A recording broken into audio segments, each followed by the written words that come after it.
Blacks in America have stood up against social injustices for years. Today's Black Lives Matter movement is just one example of how people have gathered to protest for what they think is right. WNCT's Zora Stevenson explains that while the times have changed and the issues have altered, the goals remain the same. Black Lives Matter, a relatively new movement dedicated to bringing awareness to social injustices, specifically against blacks in America. Some of the names that come to mind when we think of this movement: Trayvon Martin, Michael Brown, students at the University of Missouri, and so many others fighting for what they think is right. But what about protests in favor of the Jena 6, or Rodney King, or even the civil rights movement during the 1960s? Are they all the same?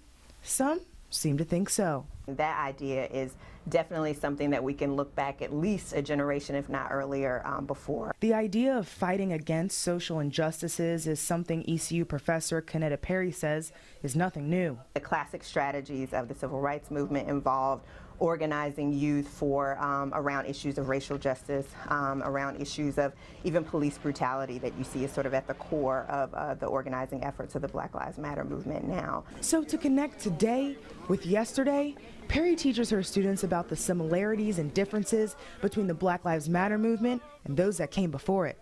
This is something that's going to connect, you know, what enslaved people are doing in the aftermath of the ending of slavery, all the way up through the civil rights movement and all the way up to sort of our current 21st century movements for social justice like Black Lives Matter. I sat in on one of Perry's classes and listened to her students converse about freedom and what it means to be free. Black people specifically in this country are not really free.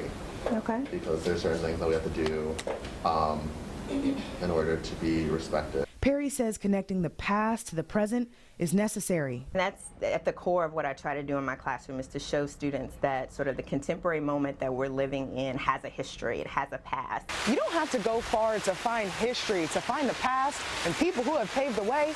Some even walk these very steps at ECU.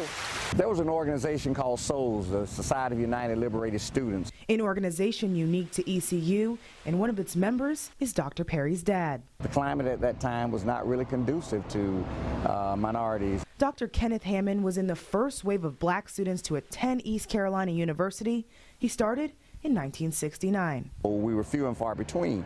And I think because of that, professors, other students did not really have to be sensitive because we were here, but almost treated as non-persons. Hammond and others fought against social injustices, just like students at Missouri or even current students at ECU. Well, this is Chancellor's residence, and it was one of the sites that students would oftentimes gather to protest injustices and problems that they felt on campus. Hammond says SOULS advocated for a number of things, including more black faculty on campus. It's part of a long history. Now, all of his work has come full circle as his daughter is in a role he once fought to have available. And in some ways, it's definitely an honor, and I think my presence here is almost a tribute to that generation and the work that they did. Both Perry and her dad agree there's some similarities between then and now.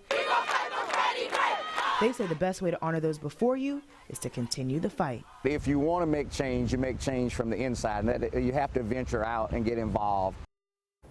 A lot of people say the things people are fighting for today don't compare to what previous generations had to deal with. Zora, what I got from your story is that the issues are different, but maybe the strategies are still the same. Yeah, in my interview with Dr. Perry, she talked about how activists in the 1960s used media just like movements today do. So the similarities are really in the how and not the why. And I'm sure the Black Lives Matter movement won't be the last fighting against social injustice. Of course, we'll follow those stories as they develop. Zora, thank you. Yeah.